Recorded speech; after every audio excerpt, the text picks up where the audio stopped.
Doctor صاحب ہمارا آخری سوال یہ ہے آج کے موضوع کا کہ بعض اوقات ہمارے جو صوفی ازم کے لوگ ہیں ان کی کتابوں میں یا ان کی طرف سے یہ دعویٰ بھی کیا جاتا ہے کہ نبی صلی اللہ علیہ وسلم کے خواب میں آئے اور انہیں کچھ حقائق ان پر واضح کیے، تو اس کی کیا حقیقت ہے کہ کیا نبی صلی اللہ علیہ وسلم کسی کے خواب میں آج کے دور میں آ سکتے ہیں؟ اس کے بارے میں رسول اللہ صلی اللہ علیہ وسلم نے خود ہی بہت اچھی وضاحت کر دی تھی۔ تو ایک صحیح بخاری کے اندر حدیث آتی ہے کہ آپ نے فرمایا کہ من رآنی فی المنام فسا یرانی فی الیقظۃ ولا یتمثل الشیطان بی، جس نے مجھے خواب میں دیکھا وہ عن قریب مجھے بیداری میں بھی دیکھ لے گا، اور شیطان جو ہے وہ میری شکل اختیار نہیں کر سکتا۔ تو اس حدیث میں جو آپ نے ایک شرط بیان کر دی ہے کہ جو مجھے بیداری میں دیکھے گا، جو مجھے خواب میں دیکھے گا، من رآنی فی المنام، جو مجھے نیند کی حالت میں خواب میں دیکھے گا، فسا یرانی فی الیقظۃ، تو بیداری میں بھی دیکھ لے گا۔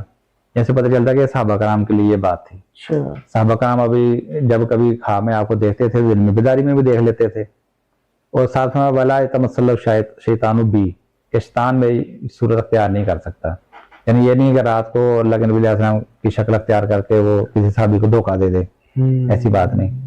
اچھا، دوسرے نمبر پہ یہ بات سمجھ لیں کہ اگر کوئی خواب میں دیکھتا ہے نا، صحابہ کرام بھی اگر دیکھتے تھے، وہ صرف دیکھنے والا دیکھتا ہے۔ اللہ کے رسول اپنی مرضی سے کسی خواب میں، صحابی کے خواب میں نہیں جاتے تھے، یا کسی امتی کے خواب میں نہیں جاتے کہ جی میں آج فلاں کے خواب میں چل جاؤں اور فلاں کے، اس کا مطلب ہے کہ پھر ان کو معلوم ہونا چاہیے کہ اب یہ صحابی یا فلاں میرا امتی کس علاقے میں ہے، کس جگہ میں ہے، کون سا آج کل اس کا گلی محلہ ایڈریس اس کا چل رہا ہے، تو وہاں پہ جاؤں اور اس کا خواب میں جا کے، کوئی ایسا معاملہ نہیں ہے۔ یعنی اس دور میں جو صحابہ بھی دیکھتے تھے، صرف دیکھنے والا دیکھتا ہے، خواب ہمیشہ دیکھنے والا ہی دیکھتا ہے، وہ اپنے تصورات کے اندر اس کی ایک امیجینیشن ہوتی ہے، صرف دیکھنے والا دیکھتا ہے، کوئی کسی خواب میں جا نہیں سکتا۔ تو اللہ کے نبی علیہ السلام بھی یہ نہیں بتایا کہ میں کس کے خواب میں جاؤں گا، دیکھنے والے کے، جو دیکھے گا وہ دن کی بیداری میں بھی اللہ کے رسول کو دیکھ لے گا، ٹھیک ہے۔ اس مراد سے صحابہ کرام ہے۔ یہی وجہ ہے کہ آپ کی وفات کے بعد جتنے بھی دیگر صحابہ کرام ہیں، کسی نے بھی نہیں کہا، نہ ابو بکر صدیق نے، نہ عمر، نہ عثمان، نہ علی، کسی نے نہیں کبھی دعویٰ کیا تھا کہ آج رات اللہ کے نبی علیہ السلام آئے وہ مجھے فلاں مسئلے میں یہ ہدایت دے کے چلے گئے، کسی نے دعویٰ نہیں کیا، کسی صحیح حدیث میں ایسا نہیں ملتا۔ ضعیف روایات، پھر وہی بات ہے، ضعیف منکر جعلی روایات جو ہیں ان کی بات نہیں میں کر رہا، صحیح حدیث میں کوئی ایسا نہیں ملتا۔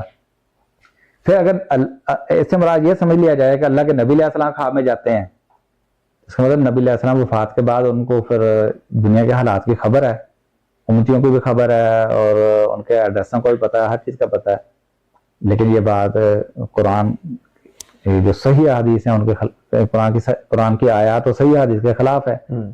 قرآن میں اللہ تعالیٰ فرماتا ہے یوم یجمع اللہ الرسل فیقول ماذا اجبتم قالوا لا علم لنا انک انت علام الغیوب، کہ جس دن اللہ تعالیٰ سارے رسولوں کو جمع کرے گا اور ان سے پوچھے گا بتاؤ تمہاری امت نے کس حد تک تمہاری دعوت کی پاسداری کی، کتنی عمل رہی تمہارے دین کے اوپر، ٹھیک ہے نا، کہیں قالوا لا علم لنا، ٹھیک ہے، اللہ ہمیں نہیں پتا، انک انت علام الغیوب، غیب کی باتیں تو جانتا ہے، سمجھ آ گئی کہ نہیں؟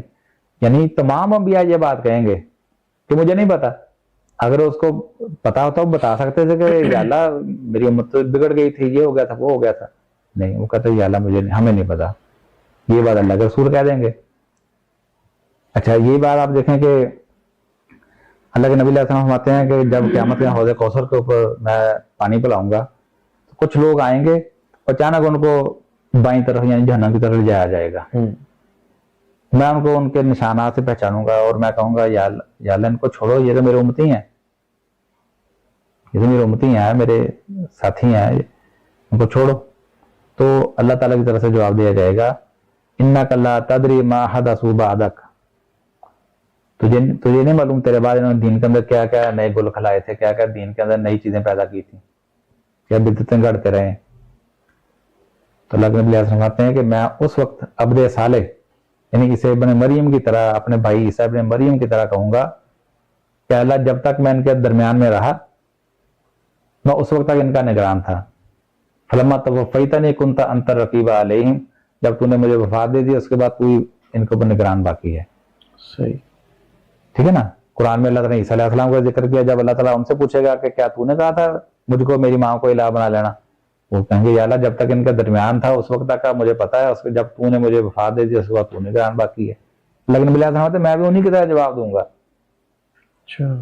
یعنی کیا پتا چلا کہ پچھلے دنیا سے رخصت ہو جانے کے بعد پچھلے حالات سے پیغمبر بے خبر ہوتا ہے.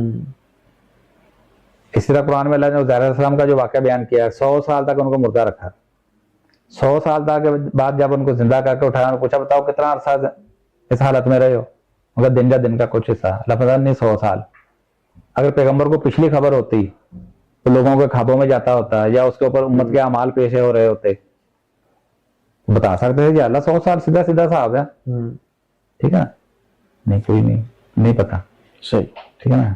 تو اس لیے یہ جو صبر خواب میں, یہ ایک سمجھ لینا آج ایک رواج بن گیا, ڈرامہ بن گیا کہ جو شخص چاہتا ہے کہ میری فضیلت ہو, لوگ میرا زیادہ ادب کریں, یا اپنی بات کو زیادہ ثابت و ثقہ ثابت کرنے کے لیے اپنی, وہ کہتا ہے اللہ کے رسول خواب میں آئے اور مجھے شاباشی دے گیا کہ تم بہت اچھا کام کر رہے ہو.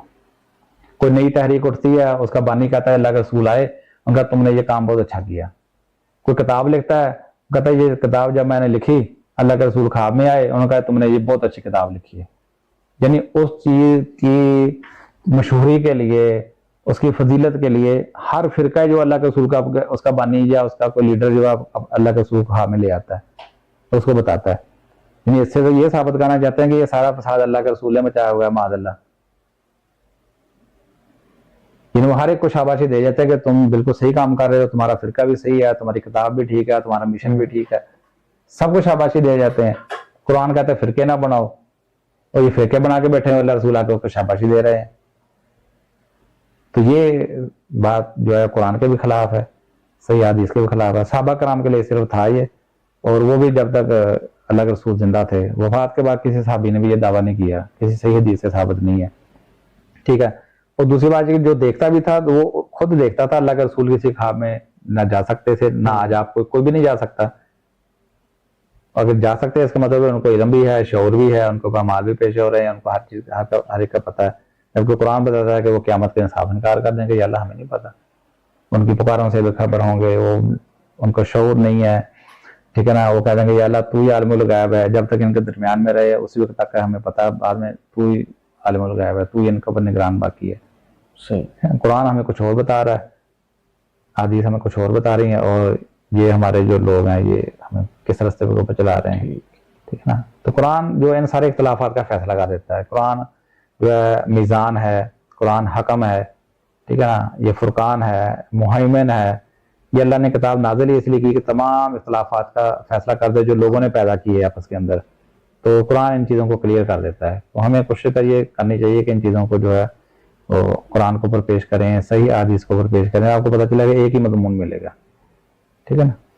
ٹھیک ہے ڈاکٹر صاحب, آپ کے تعاون کا بہت شکریہ. اللہ تعالیٰ آپ کے علم میں اضافہ فرمائے, اور اس پیغام کو زیادہ سے زیادہ لوگوں تک پہنچانے کا ذریعہ بنائے, اور زیادہ سے زیادہ لوگ مستفید ہوں. اللہ تعالیٰ انہیں ہدایت عطا فرمائے, اور اللہ تعالیٰ آپ کے علم میں اضافہ فرمائے, اور دنیا اور آخرت کے انعامات سے اللہ تعالیٰ ہمیں نوازے. وآخر دعوانا ان الحمد للہ.